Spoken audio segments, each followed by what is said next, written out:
Assalamualaikum warahmatullahi wabarakatuh. Balik lagi nih ke video yang ketujuh, yaitu sekolah sebagai suatu sistem. Nah, apa saja yang akan kita bahas? 1. Pendidikan sistem sekolah sebagai suatu sistem. 2. Input sekolah. 3. Proses sekolah. 4. Output sekolah. Dan terakhir, outcome sekolah. Seperti biasa, sebelum kita memasuki pembahasan materi, kita akan perkenalan diri terlebih dahulu. Perkenalkan, nama saya Wina Prakose, NPM A1G022042, berasal dari kelas 1A Prodi PGSD. Dosen pengampu Bapak Dr. Muhammad Kristiawan, MPD. Udah nggak sabar kan? Yuk kita bahas. A. Pendidikan sistem. Sistem menurut Oxford English Dictionary adalah sekumpulan hal yang saling berhubungan atau saling tergantung sehingga membentuk suatu kesatuan yang kompleks, suatu keseluruhan yang terdiri dari bagian-bagian yang telah disusun dengan teratur menurut skema atau rencana tertentu. Menurut Fatah 2006, 6-8, pandangan pendidikan sebagai suatu sistem itu dapat dilihat secara mikro dan makro. Secara mikro, pendidikan dapat dilihat dari hubungan elemen peserta didik, pendidik, dan interaksi keduanya dalam usaha pendidikan. Sedangkan secara makro menjangkau elemen-elemen yang lebih luas. Next, materi kedua, sekolah sebagai suatu sistem. Sekolah sebagai suatu sistem mencakup beberapa komponen, di mana di antara komponen-komponen tersebut saling terdiri dari beberapa faktor, dan komponen yang satu dengan komponen yang lainnya saling terkait hingga membentuk sebuah sistem. Komponen-komponen dari sistem sekolah terdiri atas masukan atau input, proses, dan keluaran langsung atau output, dan keluaran tidak langsung atau outcome. Oke, next lagi ya, kita akan memasuki materi ketiga, yaitu C. Input sekolah.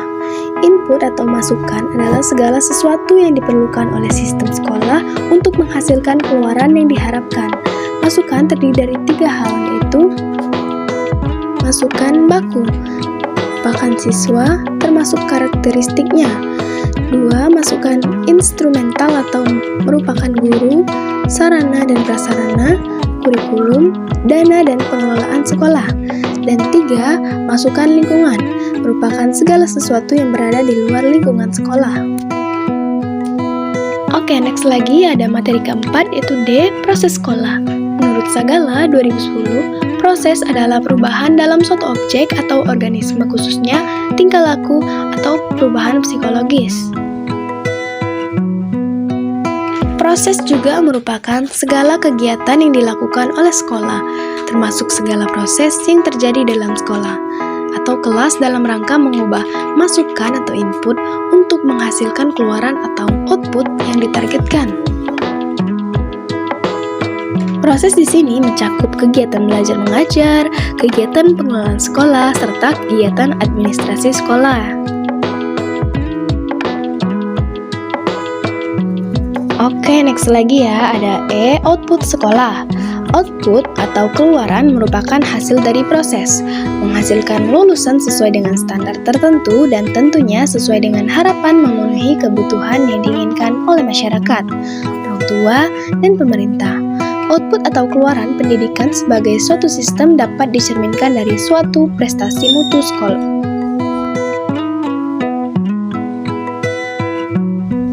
Nah, kita sudah memasuki materi yang terakhir, yaitu outcome sekolah. Outcome merupakan keluaran tidak langsung yang menentukan berhasil atau tidaknya sistem sekolah.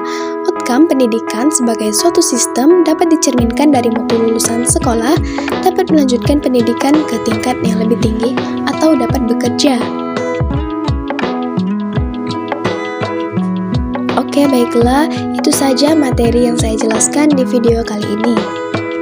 Dan pastinya jangan lupa untuk like, komen, dan subscribe, serta share kepada teman-teman yang lainnya agar bisa bermanfaat bagi orang lain. Thank you for watching. See you to the next video ya. Bye-bye. Assalamualaikum warahmatullahi wabarakatuh.